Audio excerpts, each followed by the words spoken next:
नमस्कार मेरे प्रिय मित्रों, बहनों।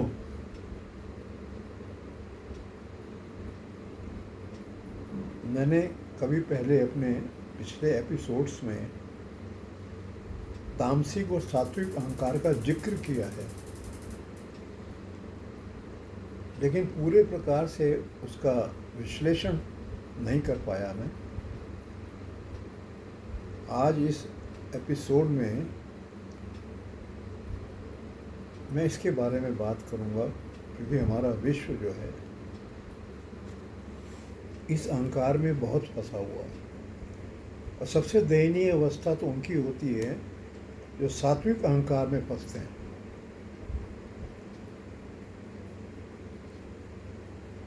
तामसिक अहंकार में तो शेष सब फंसे ही हुए हैं। और तामसिक अहंकार के बारे में थोड़ी सी जानकारी दूं। आपके पास धन बहुत हो गया, प्रॉपर्टी बहुत हो गई, बैंक बैलेंस हाई, तो एक अहंकार आपके अंदर जन्म लेगा। महिला है, सुंदर है, अपनी सुंदरता का एक अहंकार पैदा हो गया, ये तामसिक अहंकार है। आप किसी प्रतिष्ठित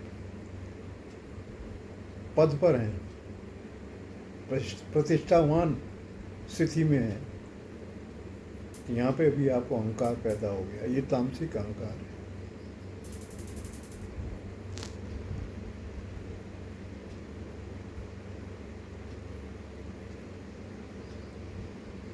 और आप सोच सकते हैं, तामसिक अहंकार का थोड़ा सा मेरे मन में इतना ही आ रहा है, महिलाओं का भी बता दिया, पुरुषों का भी बता दिया। ये कष्ट देगा, पीड़ा देगा तामसिक अहंकार। इससे भी बाहर नहीं निकलेंगे तो मार देगा ये। तैयार रहना पड़ेगा इसके लिए। अब थोड़ा सा मैं एक मुश्किल विषय की तरफ आ रहा हूँ, सात्विक अहंकार। इस पर शास्त्रों में बहुत चर्चा नहीं है। अपने गुरु से ही थोड़ा सा प्रकाश मुझे मिला इसका। गुरु मां आनंदमयी।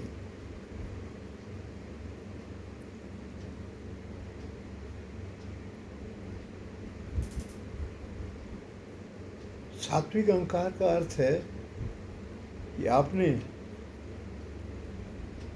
अध्यात्म के क्षेत्र में कोई उन्नति कर ली,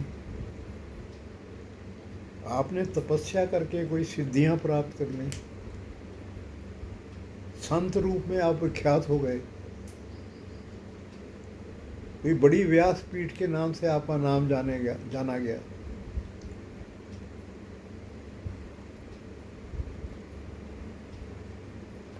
जंगल में तपस्या कर रहे हैं, सैकड़ों साल से समाधि में है, आखिर उनका कार्य पूर्ण क्यों नहीं हो रहा? मैंने तो ऐसा भी सुना है कि सैकड़ों वर्ष समाधि से क्या कांटा है जो गले में उनके अटक गया। वही सात्विक अहंकार है। ये सब ऊपर जो श्रेणियां मैंने बताई, ये सात्विक अहंकार की श्रेणियां, ये भी आपको पीड़ा पहुंचाएगा, आपको चैन से जीने नहीं देगा।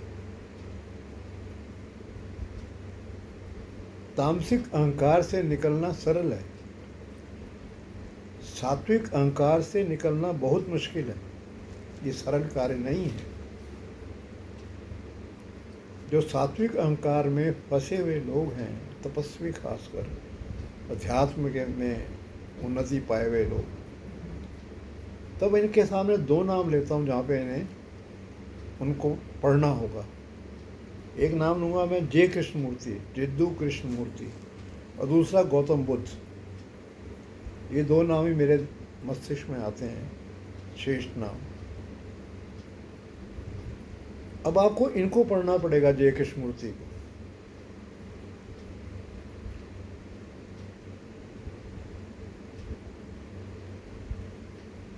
उन्होंने जो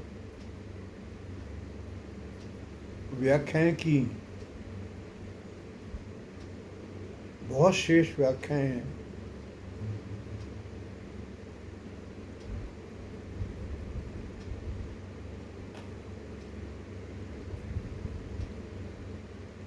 लोग जे कृष्णमूर्ति को समझ भी नहीं पाते थे, इतना कठिन था उनको समझना। लेकिन सात्विक अहंकार से मुक्ति पानी है तो समझना पड़ेगा।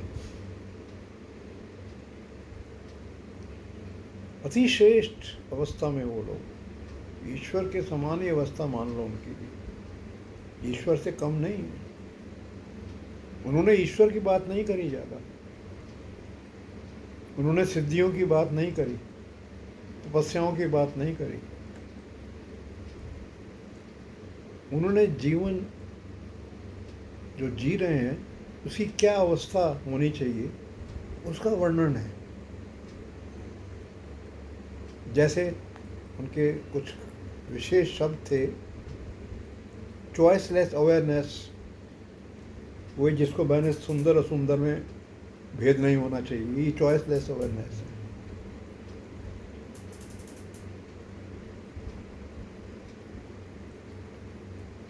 Observation, purely observation.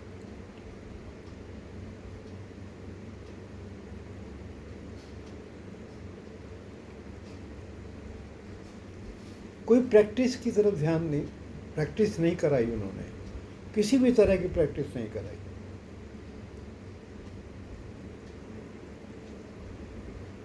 Freedom from known, सुनिए आगे, जो कुछ भी आपको उपलब्ध है ज्ञान के रूप में उससे मुक्ति पाना तपस्वियों के लिए बहुत लाभदायक होगा, समझना इसको। फ्रीडम फ्रॉम नोन में सब आ गया, सिद्धियों से मुक्ति, शक्तियों से मुक्ति, ज्ञान से मुक्ति जो आपने प्राप्त किया शास्त्रों से, उससे भी मुक्त। यहाँ तक जाना पड़ेगा सात्विक अहंकार से अगर छूटना है तो।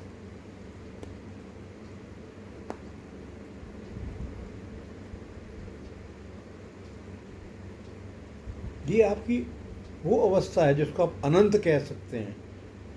जे की स्मृति एक्चुअली आपकी जो अनंत अवस्था है, जो अनंत आपका स्वभाव है, उसका वर्णन कर रहे हैं कि अनंत कैसे प्रतिक्रिया देगा सामान्य जीवन में, उसका ब्यौरा दे रहे हैं वो। तो अनंत तो ईश्वर ही है ना। तो ईश्वर की व्याख्या उन्होंने इस ढंग से की कि वहाँ पे आपको सिद्धियों का, शक्तियों का कोई मूल्य ही नज़र नहीं आएगा, जीरो हो जाएगा आपके लिए, क्योंकि आपको आनंद तो मिल नहीं रहा सिद्धियाँ प्राप्त करके, सुख आपको मिल नहीं रहा।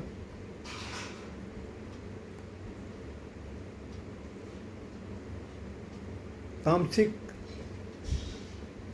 वृत्ति से भी ज़्यादा मुश्किल ये सात्विक वृत्ति, इससे मुक्ति ज़्यादा मुश्किल।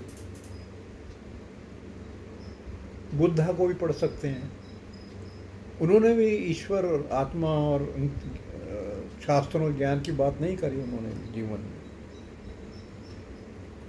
गौतम बुद्ध जी के यहाँ तो एक तख्ती लगी रहती थी, जिसने ईश्वर के बारे में प्रश्न करना है, आत्मा के बारे में प्रश्न करना है, उसका प्रवेश निषेध है, आप उनकी सभा में जा ही नहीं सकते, अंदर एंट्री उसकी अनुमति नहीं, वो इस पे बारे में बात नहीं करेंगे आपसे। जीवन कैसे जीना है वो भी इसी की बात करेंगे। इसलिए मैंने दो नाम लिए, जे कृष्णमूर्ति और गौतम बुद्धा। मेरी दृष्टि में अभी और कोई नाम ऐसा है नहीं जो इस टक्कर में जाता हो। फिर कृष्ण भगवान तो हैं ही,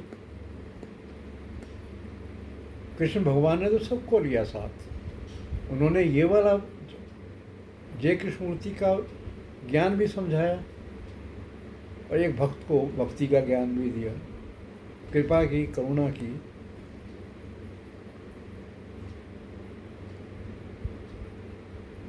उन्होंने भी सात्विक अहंकार से मुक्त होने के लिए कहा, अपने ढंग से कहा।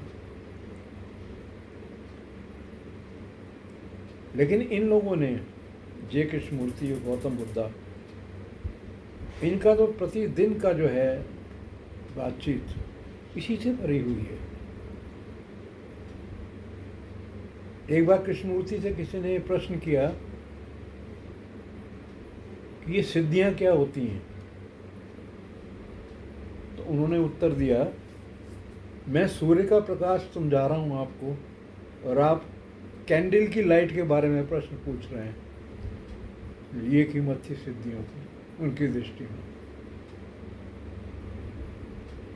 कोई कीमत नहीं दी उन्होंने शक्तियों को, सिद्धियों को।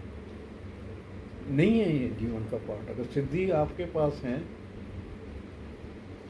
तो जीवन नष्ट होने की संभावना है कि सात्विक अहंकार में आप फंस ही जाएंगे आप। और फिर आपकी वही इच्छा होगी कि आपको सम्मान मिले लोगों से, आपकी पूजा हो, बातें वहीं घूम के आ जाएंगी। एक ऋषभ भगवान नाम से एक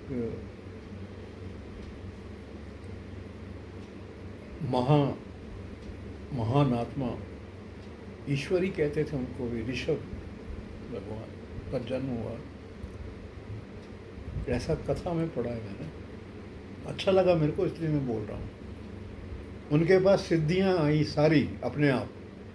वो सिद्धि लेके नहीं आए थे, क्योंकि इतना उनका जो है तेज, उनका आत्मा का इतना था कि सिद्धियां आ गई सेवा करने के लिए। हाथ जोड़े उनके सामने सिद्धियों में। ऋषभदेव ने पूछा, आप लोग यहाँ क्यों आई?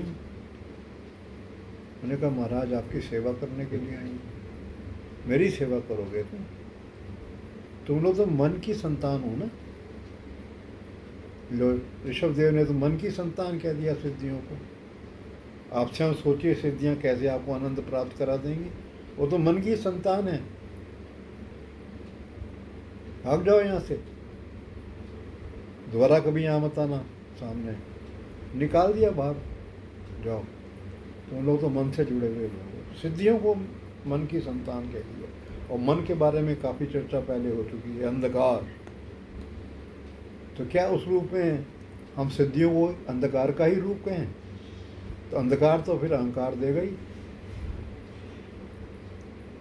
और चूंकि सिद्धियां हैं, शक्तियां आपके पास, तो अहंकार बहुत गहरा है। इसी को सात्विक अहंकार। चलिए, मैं बहुत ज़्यादा इसमें और नहीं आगे कहूँगा। मैंने जो इशारा है, बस ये मैं से खोल के बोल सकता हूँ बहुत कुछ, लेकिन मैं ये इशारा ही कर रहा हूँ सिर्फ। इतना जो कुछ कहा गया ये एक इशारा है। समझदार आदमी के लिए इशारा ही बहुत होता है, कहा जाता है। मूर्ख को तो ढोल बजा के भी कोई बात बताओगे, बेकार है, व्यर्थ है। समझदार को इशारा मिल गया तो विचार करेगा वो।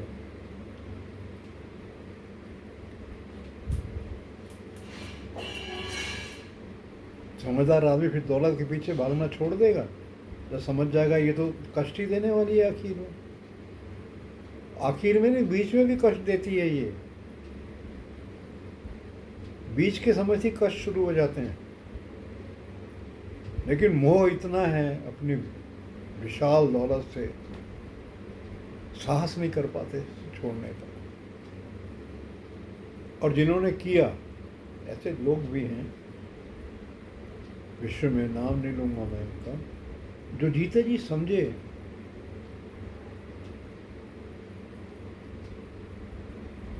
ऐलान कर दिया कि हमने जिन लोगों से पैसा कमाया उन्हीं को वापस करेंगे। ऐसे लोग भी हैं। वो समझ गए थे इसके खेल को।